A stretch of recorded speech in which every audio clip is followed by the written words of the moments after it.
Hi, I'm Simon with AppliancePartsPros.com. Today we're going to show you how to repair your appliance. Are you ready? Remember, anytime you work on your appliance, make sure it's unplugged or the circuit breakers are off so there's no chance of electrocution. In this video, we'll show you how to replace the ice level control board in a Kenmore refrigerator. It's going to be a very easy repair. Should only take a few minutes to show you how to do it. For this job, we're going to need a Phillips screwdriver and a putty knife. When you open up the package, you're going to get a new ice level control board. This ice level control board is located on the freezer door inside the ice maker compartment. It controls the level of the ice cubes inside the ice bin. If your refrigerator is not making ice anymore, check the ice level control board and replace it if needed. To get to the part, we need to open the freezer door. Now we need to remove the ice bin assembly. I'm going to press down this little knob here and unlock it. Then I'm going to pull it forward and pull it straight up. The control board we're interested in located behind this cover panel.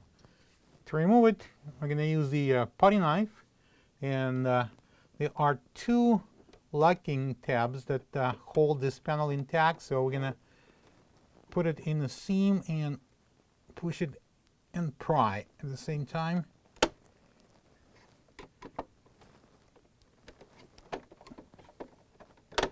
Okay. Now we can remove it. Here's the control board right there at the back. Alright, so I'm going to use the Phillips screwdriver. I'm going to take out this couple of screws that holds the control. Be careful, don't drop them into this opening.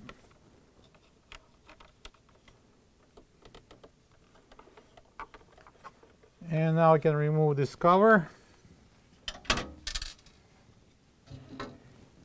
And that's we pulling this plug.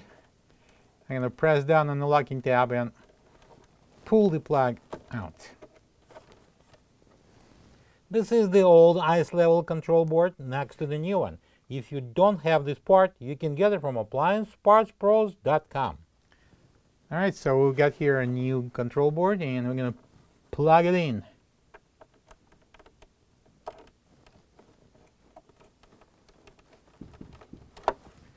And next I'm going to bring the cover and we're going to install it.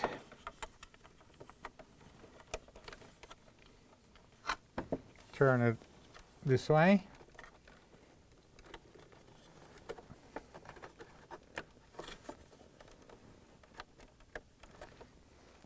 And I'm going to tighten the screws with a Phillips screwdriver.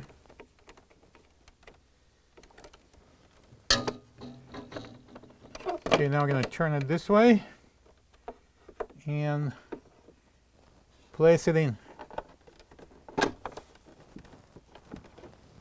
And now we can install the ice container assembly back in. We'll have two posts here on the sides, and they are going to go into these cutouts. I'm going to put it in, drop it down, and close it. And now when we're done, we can close the freezer door, plug the fridge back in, and make sure it's cooling. Thank you for being a part of another successful repair brought to you by AppliancePartsPros.com.